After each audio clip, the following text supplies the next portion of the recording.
Good evening, everyone. Welcome to the Alliance Business Expo, one of the most unique events. We refuse to stop doing business even at these difficult times. This virtual expo will showcase businesses from more than 70 entrepreneurs from different backgrounds only in the city of joy. We at BNI work collectively to generate business for our members in more than ways than one. Today at the expo, we have one of the most successful fast food chain owner, Mr. Sagar Daryani from Wow Momos. Introducing you to a very successful, our very own Calcutta boy who owns 350 outlets across 16 cities in India and very soon capturing the foreign market as well. He's also the co-founder and CEO of Wow Momo. Introducing Mr. Sagar. Hi, and Nupur. Thank you. Thanks for inviting me here, and all the best for your expo to the entire BNI. Hope it's a super success. Thank you, Sagar. It's a great pleasure to have you on board. Sagar, we are very happy to have you as a part of this first ever virtual business expo of BNI Alliance, Kolkata. Sagar, we are very excited to have you on board today, and we would like to know how Wow Momos happened to you and its success story. Sure thing. So basically, I was in third year of college, finished my college final exams. I was coming out of a breakup, so mind was diverted. Needed to get do something productive in life. I was pathetic with maths and numbers. I knew I could never crack an MBA because in MBA we have this thing called CAT. You have to bell the CAT, which was not possible for me. I was pathetic with maths and numbers, so I knew that if I have to do something since childhood, I love creating my own. I mean, thought of creating my own brands. Following other brands, the visuals of other brands. Making the logos of other brands in my textbooks. Admiring how brands have grown, have been visible. So always had this small dream of building my own brand someday. And coming from a business family, I think I learned to sell and sell from at a very young age, right? Looking at my dad and my brother. So yeah, it was all about giving the idea a shape. And I said, people have played with burgers, with pizzas. Why not play with momos? And food is something that goes by the word of mouth. You like it, you go and tell your friends, they go and tell their friends. So you don't really need to take up hoarding spaces, do a lot of TV ads to build a brand out of food. It goes by the word of mouth. So I think that's what got us to momos. There was this lady in my school called Momo Auntie. We would buy one plate of momo and I would just get one piece to eat. My friends would gobble the rest. So that gave me confidence that, good quality momos can sell. And we said, let's play with momos, let's innovate with momos. And that's how the entire idea came in. I admire brands like Domino's and KFC. They're like my role model brands. So I was like, if these brands can come from abroad to India and, capture the market, why can't we build something which can be, India's international brand? How can, it's about local going global, and how can we do that? So I think that's how the idea nourished to make it big. And we kept things simple. We started with just rupees 30,000, a small 6 feet by 6 feet kiosk inside Spencer's in Calcutta. Now, in India, if you have to do a startup, you have to know how to do your jugaad, right? So we never had money to rent out a shop. We never had money to buy a shop. So we did a shop in shop format where we didn't have to bother about the flooring, the ceiling. We approached Spencer's, convinced them to give us an opportunity, and they gave us a small Chodu Sa kiosk in one of the Spencer's local hypermarkets in Tollygunj. And I think in that store we would do a sale of 2,000 rupees a day in the initial time, and the entire Spencer's store would do 50,000 rupees a day. So we were right up there, doing 5% of the Spencer's sale, and from just 36 square feet. And I think then they gave us, after 6 months, they gave us South City Mall Spencer, which is the best mall of Calcutta. And I think that small Chodu Sa 90 square feet store made us a brand because people would come from all over Calcutta to watch a movie in that mall or to shop or to come to the hypermarket to buy groceries. And I think we became the talk of the town. We became that small Chodu Sa Momo outlet. And from there, doing a sales of 2 lakh rupees a month to 3 lakhs to 5 lakhs to 10 lakhs to 11 lakhs, just went on and on. And so that small store made us a brand. And then from 2, we went to 4, 4 to 6, 6 to 8. So we bootstrapped Loudback Profits. For the first 6.5 years, we had no debt funding, no equity funding. So my biggest investor for me was my consumers, right? So it was about, making money from the current business, saving money and growing. It was in 2015 that, we raised our first round of equity funding from the Indian Angel Network. This was the largest angel deal in India, where we raised around 10 crores at a 100 crore valuation. I had Sanjeev Bikhchandani, the founder of Naukri.com, as my lead investor. So, lucky to have him as my mentor. Really fortunate. And since then, we entered Delhi markets because, for us, Delhi and Bombay were the most expensive real estate markets. So till then, we had 43 stores across 4 cities. We were there in Calcutta, Bangalore, Chennai, and Cochin. So mainly South and East. And then we ventured into North India. We opened up in Delhi NCR. And from there, the next 2 years, we jumped from 43 stores to 108 stores. We were there in every nook and corner of Delhi, Gurgaon, Noida. We grew in other cities, and that's when we raised our Series A of funding from Lighthouse Funds, where we raised around 40 crores at a 230 crore valuation. We had jumped to 108 stores. We had jumped to a top line of around 49 crores from a 19 crore before the angel round. So it was a major jump for us, and we managed to get one of the best PE funds in India to invest in us. And from there, we entered the Bombay markets, entered Pune, entered Goa, entered Hyderabad, and ventured into other cities in East, in South, in North, in West. And I think it's been a complete Bollywood blockbuster run for us since then. We are now at 350 stores. We closed last March at 185 crore top line. So that's like big numbers, coming from a 49-50 crore to 180 crore. I mean, for me, my biggest strength has been my team. I think we have a good, solid team of close to 3,000 people directly working with the company. So I think every morning when I get up, that gives me a big kick. Last year, we were funded by Tiger Global, one of the best global funds in the world. And that meant a lot to us because Tiger Global does not do consumer deals. They do largely tech deals. They were one of the initial investors in Domino's and Burger King in the US. So I think they saw something in us and they wanted to, they personally feel, we can be the Domino's from India and actually go global. So yeah, I think it actually gives us a lot of confidence that, we have a good set of investors. We have a very happy set of consumers. Our customers make us what we are. Log hamare ko khate hain, and that what makes us what we are. So thank you to all our patrons, all our customers. And that has, in a nutshell, been our journey. I mean, very early on, in my very first kiosk, when I'd opened up, I had learned that, 1 rupee saved is like 5 rupees earned. And, I remember I would carry the momos from my homemade kitchen, and we had this part-time chef who would come and, he would draw 3,000 rupees salary and come and make momos early in the morning. I would take my bicycle and go and buy vegetables, buy chicken, etc. And, from my first store from my home to my first store, I would have to take 2 sharing auto rickshaws, to go to the store, both me and Vinod, my co-founder. And at night while coming back, we would walk one way just to save ₹10 because the momos would be sold out. The crates would be empty. So, easy to carry them. So right from there, today being fortunate to have a fleet of more than 200 vehicles, to have a team of 3,000 people. My first chef, he draws a very fat 5-figure salary. He stays in one of the best apartments in Calcutta. His daughter goes to the best English medium school in Calcutta, but he can't speak in English. So I think your people have to grow with you. It's about sharing wealth to make wealth. And that's how it is. I mean, people have continued to grow in the organization inwards. A lot of success stories, so when I mean, for us, our customers are very important. Our investors are very important, but, we forget to literally promote or talk about ourselves amongst our employees, and one good employee can get you 10 good employees. So I think we've really been focused on that. We've been a very family-centric organization. For us, every employee is like a family member. Even during this lockdown, when our business crashed everything was going superb for us. It was like a dream run, and suddenly the tables turned, and the tables have so sharply turned that it's still rotating. We don't know which way are we heading to. So, when the business crashed to 1/10 of the business in April, we came down from a 20 crore a month to a 2 crore a month. We didn't do any job cuts. We had 3,000 plus employees. We said, we will not do any job cuts. We were very transparent with them. We gave them security. Clarity. That's commendable. Yeah, we gave them security and clarity that, we will not be doing job cuts, but we might do pay cuts from the next month onwards. So we paid the entire salary for the month of March and April. From May onwards, we did a 30% cut across the organization, across different levels.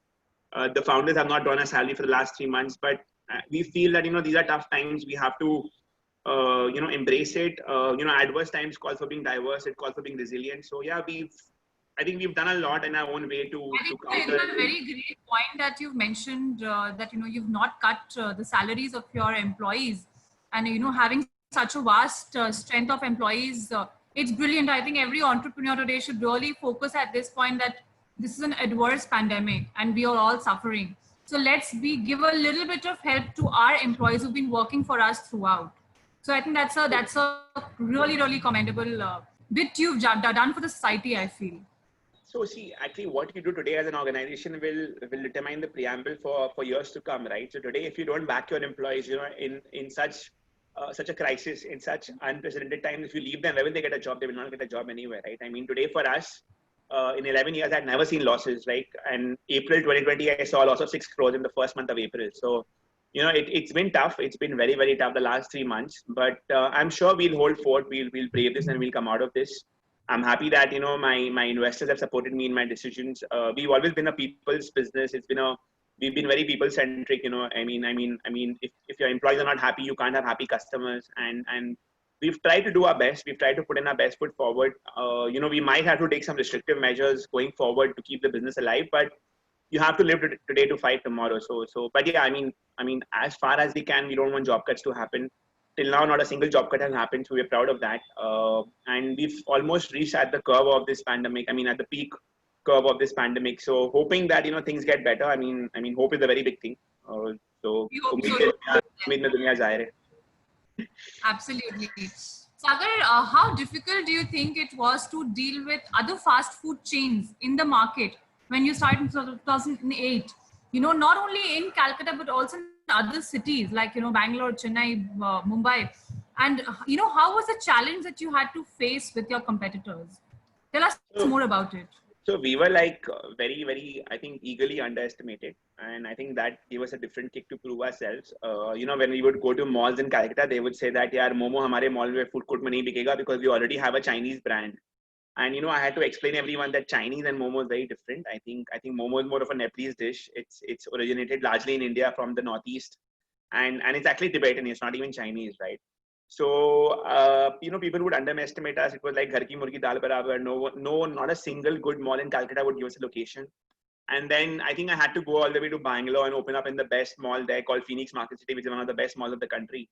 And there we started doing some numbers which were even higher than a few American sandwich chains. It was higher than a few American pizza chains. And I think we were doing the top 2, top 3 numbers there in the food court. And, retail as a community, as a That's wow. fraternity. Yeah, that store still is one of our best stores in the country. And I think the retail fraternity is very small. You do well in one mall, I think everyone else gets to know about you. So we got noticed by this other mall called Orion Mall, which had just newly opened up in Bangalore. And both Orion and Phoenix were like the 2 top malls of Bangalore. And having gone there, again proven ourselves, every mall in the country started approaching us, and then it was about us to pick and choose ki kahan khole, kahan nahi khole. But we had a very systematic plan in place. Go south, go north, go east, go west. And today we are there in more than 100 plus malls. We're there in every mall of Calcutta, except for Quest, I guess. We're there in every mall of Calcutta. So yeah, I think for us, we were badly underestimated initially. People felt that Momos had a product would not be able to sell from a separate store as such. It can be a product variant, but it can't be a product category. But I think we've created our own niche. We've created I would say a very niche product for the masses. And we've created our own category. Today I don't think we've actually built a new category in QSR. I think we are building an industry. Next month we are launching frozen momos across supermarkets. It will be sold in Spencer's, Big Bazaar, D-Mart, all over the country. Our momo sauce is very, very famous. We are about to launch our sauces across supermarkets. So we've actually built an industry out of momos. Today in Calcutta, we are constructing a momo factory. You've heard of cement factory, you've heard of iron and steel factory. We're actually building a momo factory across 70,000 square feet. So yeah, I think it is, when you are an Indian brand, and you want to build a brand and you have global aspirations, and when your own people don't really push you, they underestimate you. I think it gives you a very different kick to go out there and prove yourself. When we began Wow Momo, there was no stock of startup being a very sexy thing. It was all about entrepreneurship. In today's scenario, it's very different. Startup and funding and etc. etc. It's like a very sexy, it's a very, very novice thing. But in our times, it was not there. And we actually had to go all the way and prove our point. And competing with the likes of a Domino's, KFC, Subway, because for us in Momos, there was no direct competition, right? For us, the direct competition was the roadside Momo vendor. And I guess it's very important for an unorganized market to stay there at the same time because it helps the product to grow. But for us, the likes of Domino's, KFC, I think they've been role model brands. We've learned from them. We've learned from them, and competing with them has been a challenge. It's never been a breakdown for us, and have thoroughly enjoyed learning from them, competing with them. And it's never really been a huge task for us. Rather, I would say when we opened up in Delhi NCR in 2015, we felt that Delhi Momo as a product was very well known. It was available in every nook and corner. So for us to build the brand and grow would be very easy. But what we realized that, a lot of the people, the majority of the people from the middle class and upper middle class, they were averse of having momos because they felt momo was full of maida and had no filling inside. Or there was this big rumor that, people don't put chicken inside, they put dog meat inside. And there was a huge aversion for momos. So I think we had to build the product and the brand. So it was a new learning for us. We had to do a lot of sampling. We had to literally, let people taste our product to know what we are and to know us better, and then go and buy a plate and convert that one customer for the first time to a consumer forever. So I think we've had our share of challenges. I think one thing that really keeps us apart is that innovation has been at our core. I think whether it's the look and feel of our stores, which is bright and attractive with bright yellow, whether it's the t-shirt that the employee wears, whether it's the packaging or the products, taking a simple steam momo to a pan-fried momo to a momo burger to a chocolate momo to sizzler momos to a baked momo or gratin, We're now launching a pizzeria momo next month. So I think product innovation has been one of our biggest keys. We've had our share of failures also. We once launched this mango momo, which was a big disaster. But I think innovation really literally drives us at the core, and I think our consumers have accepted it, and they have something new to look forward to every time. And the thing is that once they have a level of trust to your core products, they don't mind trying the other products because they have that belief that the core product is good, so the other product can even be better. And I think that's how we've migrated from 100% sales of steam momos to today steam momos only being a 36% of our sales. The remaining is the pan-fried momos, the sizzler momos, and the chocolate momos, and the momo burgers. All the other innovation. Yeah. So I think innovation is almost 60% of our, maybe 70% of our revenue. Yeah. I think for any business, innovation and innovation at the right place, at the right location is also very important, So you have to see which city is more, taste curious to spicy food. Right timing also. Like for example, we had plans of launching the entire FMCG line next year, but when this pandemic came in, we had to keep the show going on. Everyone is largely at home. People are looking at ready-to-eat food, so we launched this 1-minute momos, which is coming up next month. Where it's do it yourself. At your home you can steam it yourself, you can pan fry it yourself. So it's you had 2 minutes Maggi earlier. Now we have 1-minute momos. So what more than that? I'm really waiting for that. Trust me, Sagar. So, okay, moving ahead, you already told us how you've taken care of your employees at this pandemic. We also want to understand how you're dealing with this situation where obviously your sales have gone down and, people are not visiting your stores anymore as much as they used to do before. The malls are shut. So how are you dealing with this loss of sales and this loss of customers at this point of time? So, like I said, adverse time calls for being diverse. It calls for being resilient. You have to be agile. I think a young startup like us, we were very agile. When we saw business coming down to 1/10 in the month of April, literally from a 20 crore a month to a 2 crore a month, it was very disheartening. But we did not want to just hold our hands and sit back. So we were, I think, very agile. We created a new business line called Wow Momo Essentials, whereby we started serving potatoes, onion, tomatoes, eggs, milk, bread, everything being delivered to people's homes. So, what we realized as a business idea was that, if you order essentials from a big basket or from a Grofers, it literally was taking 2 days for the essentials to come because they had a huge backlog of riders and of orders. So, here we were doing real-time food delivery of momos through Swiggy, Zomato. So, we reached out to Swiggy, Zomato. We said, how can, we create a disruption in delivery of essentials? And across the stores that were open, so out of our 345 stores which we had during lockdown, I think only 43 were open in the first 2 months across cities. So literally more than 300 stores were shut. So from these stores, we said, how do we spread the asset better? How do we utilize the manpower better? So we started actually selling everything, right from sanitary pads to condoms to milk to bread, all the essentials possible. And we tied up with FMCG companies like ITC, Procter & Gamble, Nestle, etc. And we saw a huge traction, with the same number of stores in the month of May, we doubled our numbers. And in the month of June, I think we came to a 1/3 of our revenue from a 110. And in July, we should be touching at least close to half of our revenue that we were pre-COVID. So yeah, I think we've been very resilient. At the same time, we got into a So how collaborative. long do you think, sorry, Sorry, I didn't continue. get you. So for Yeah. how long do you think you want to keep selling these essential commodities in your store? So I think it's going to die a natural death by end of this month. So I think April and May we did really high numbers. In the month of July, it's come down because I think as the unlocking has happened, I think people are getting back to the conventional way of getting their grocery, etc.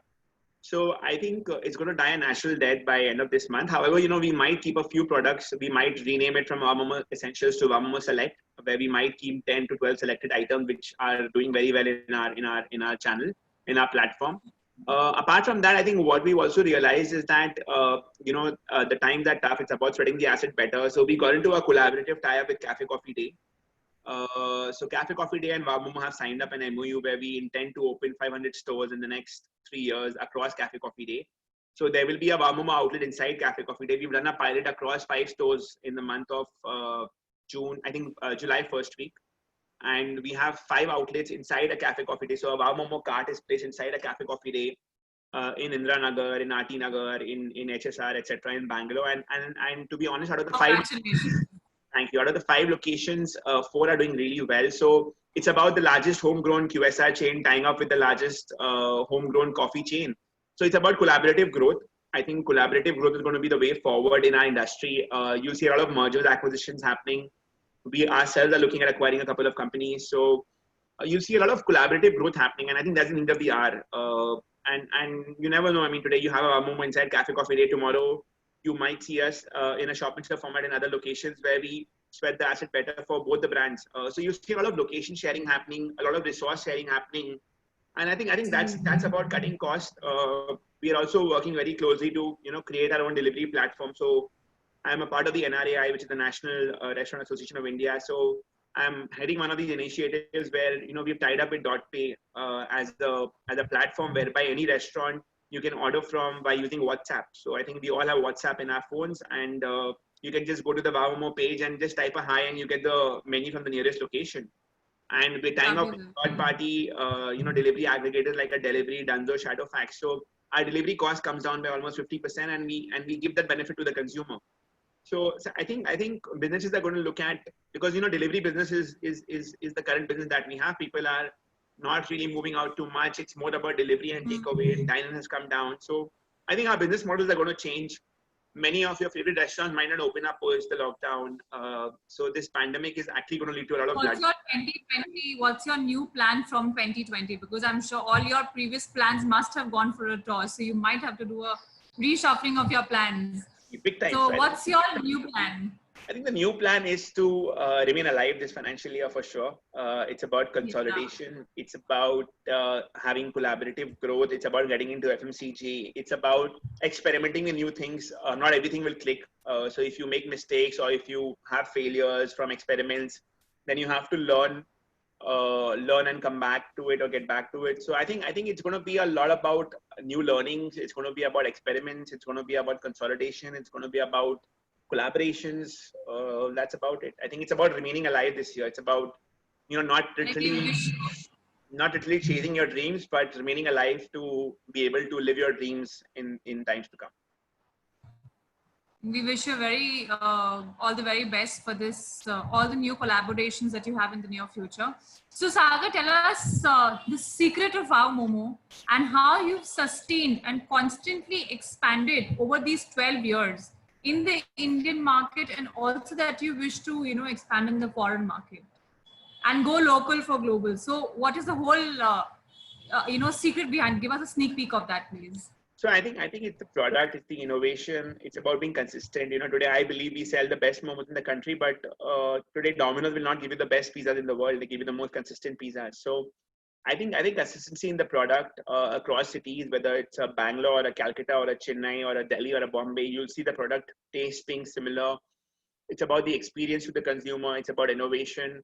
It's about being focused to your basics. It's about doing simple things in style. It's not about any rocket science. I think Momo is a very simple product that we cracked. And it's about having a virgin market. It's about being a trendsetter. It's about, creating your own trends.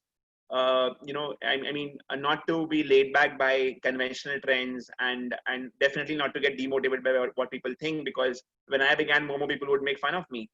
I know so many of my relatives, my friends, like, tu Momo bechega. And so I think you have to have your own dream, your own vision, and go out there and prove it. And at the same time, I think definitely, India is a huge country. We want to definitely grow in the country.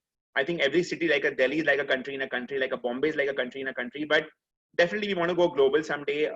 But the next 3 years are completely focused in India for sure. We want to get to 1,000 outlets in India first before we break the barriers and go global. Like I said, if Domino's and KFC can come from abroad to India, why can't we go from India to abroad and create an Indian chain that goes global? So definitely global aspirations are there, but I think it's one step at the time, and it's about doing the right thing at the right time. So the next 3 years are definitely focused in the country, in India, and then let's see, we'll take it up. I think the frozen momos is going to be one way where we go global, because we're going to start exporting them to other countries.